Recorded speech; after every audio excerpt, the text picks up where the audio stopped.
Hi, I'm DelusionDispeller. I'm going to get this lighting right first of all because it's like really bright in here. All right. I'm going to talk to you today about internet narcissists. This is a video that I did a while ago, but it seriously needed some editing, so I'm deciding to do it over again for you. All right. So internet narcissists. There's many different kinds, but we're going to talk to you today about just a couple of them. Somatic narcissists. How do somatic narcissists operate on the internet? Well, people that do a lot of selfies, that just are absorbed with their self. And yes, my Facebook has a lot of selfies on it, but that doesn't make me a narcissist. It's the motive behind it. It's not just the fact that they take the selfies, it's why they're taking the selfies. They want people to tell them how good they look, how thin they are, and that kind of stuff. Do I ever have a moment when I want people to tell me I lost weight? Of course, who doesn't? But I'm talking about people that are obsessed with that need that to boost their self-esteem to the point where they feel good about themselves. I don't need accolades from everybody to feel good about myself. I feel good within myself, and that's how it should be. Dating websites. You'll find a lot of somatic narcissists on dating websites. They often use other people's pictures as well. If you've ever seen the show about the people catfishing other people, a lot of them are narcissistic because they will post somebody else's picture to lead the unfortunate victim that they want to snare to thinking that that's them. So you see a lot of that kind of thing on dating websites. Um, a somatic narcissist wants to hear things like, how big their chest is. They're the ones that pose in these pictures with women that you didn't know existed with these big, huge garbanzo whatevers, showing off everything they own. They show off their body, the guys posing like this with all their muscles bulging. A lot of them are very narcissistic. People that want their ego boosted, they're narcissistic a lot of times. I'm not saying everybody that does this is a narcissist, but that is one of the traits of it for a somatic narcissist. Soma means body. I believe it's a Greek or a Latin term, and it means body, and they're basically very obsessed with their appearance and their body image. Cerebral narcissists. They use their intelligence. You'll see this in multi-level marketing plans, which I have another video on that. I think I'll link it in the end screen, so you can go and look at that one. But it's very common in multi-level marketing, Ponzi schemes, pyramid schemes.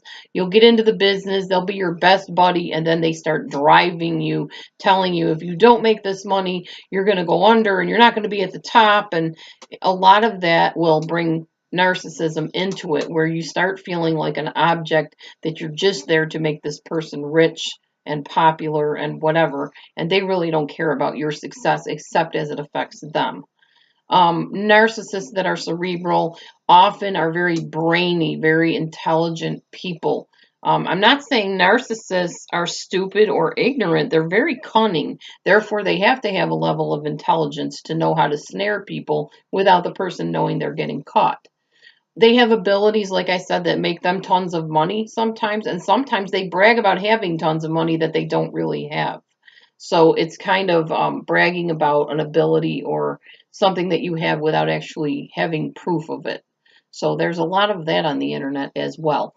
I can tell you I've seen cerebral narcissists in ministry rooms on a forum. I won't name the forum.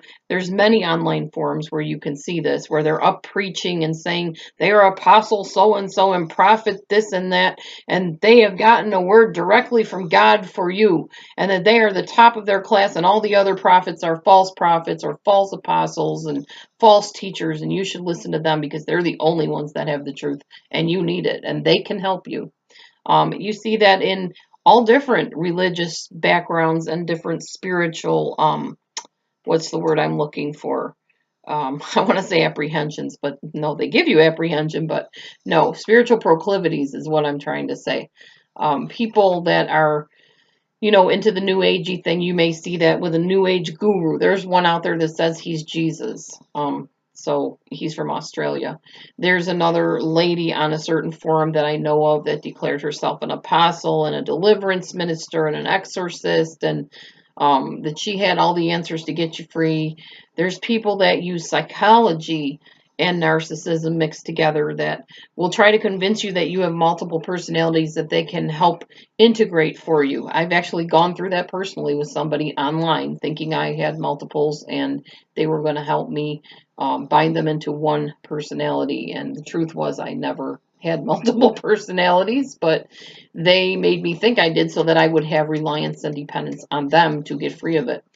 Um, so there is that sense of spiritual narcissism where they use spiritual things and spiritual language to hook you in and get you seeing things the way they teach you to see them.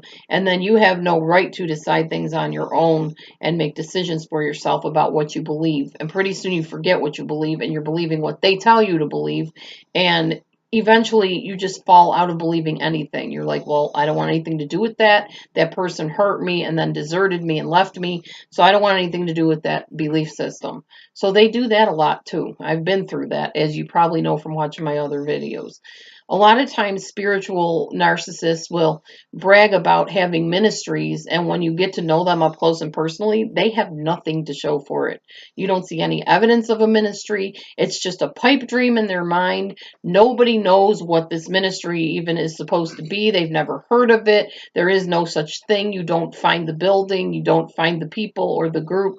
That's very common with narcissists that use spirituality to control and manipulate and dominate people. People that are looking for a guru or a leader online that can lead, guide, and direct them and help them make decisions or help them prosper and move forward in life and attain a higher position, or even in show business. Sometimes people will look for that person that can get them a break, and get them into a show that they want to be on or help them become a star. And it's very easy to be manipulated by a narcissist if you are looking for fame and fortune and just to make a name for yourself.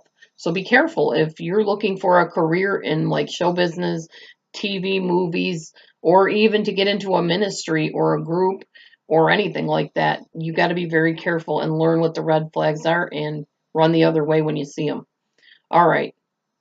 When you eventually are abused and discarded by the narcissist online, and you happen to go around telling people, beware of this person because they hurt me and they might hurt you too, the narcissist can see this one way or another. They can feel attacked and lash out back at you, or they can retreat into a shell and ignore you and give you the silent treatment, or they can see it as a supply source. They like attention, whether it's negative or positive, they don't care. They feel like such an empty shell of a human being that anything that draws attention to themselves, well, their false self, is a plus for them. It's a win-win situation.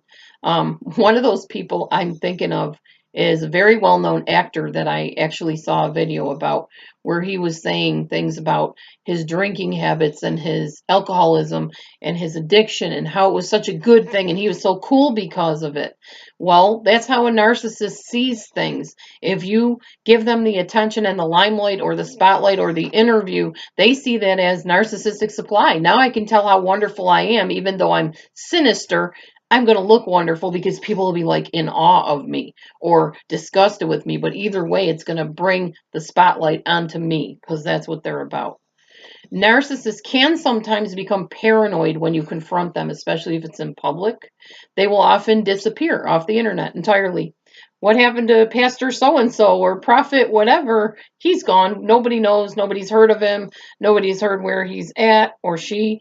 And nobody knows. They just disappear because they can't deal with blame. They are allergic to blame.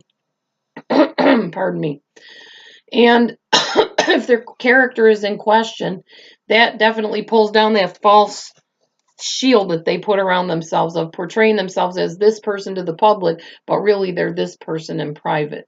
So they disappear and go away. And sometimes just for a time and a season, and sometimes they come back, and other times they're just gone off the face of the planet. Cult leaders do this sometimes. In person, a narcissist can't hide who they really are and what their flaws are. But a narcissist's biggest fear is that you see them as anything less than whatever they portray themselves as.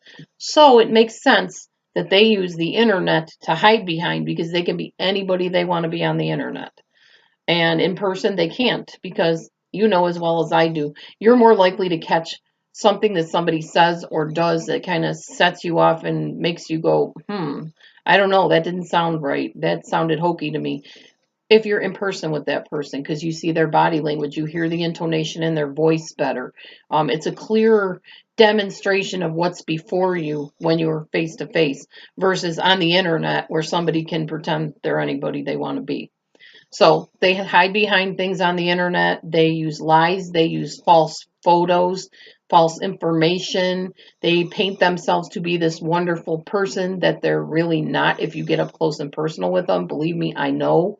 I've met quite a few from the internet that were nothing like who they portrayed themselves to be on the internet.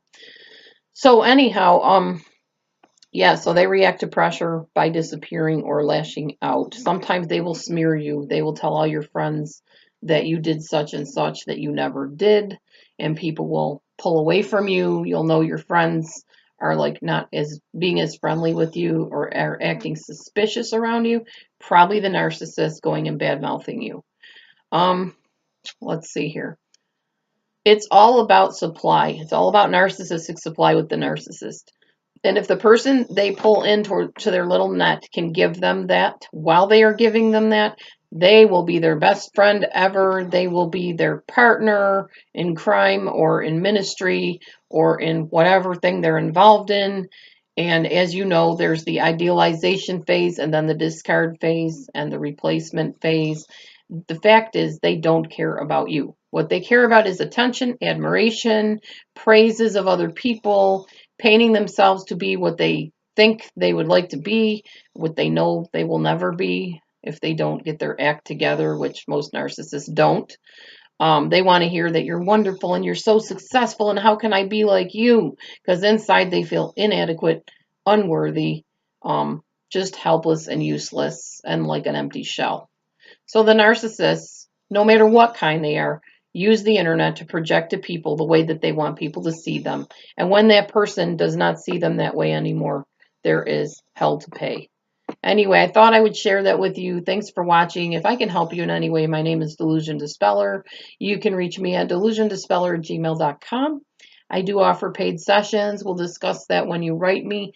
If you just have a question or two, I'm definitely willing to answer those questions. But if you need more in-depth help, I'd love to help you.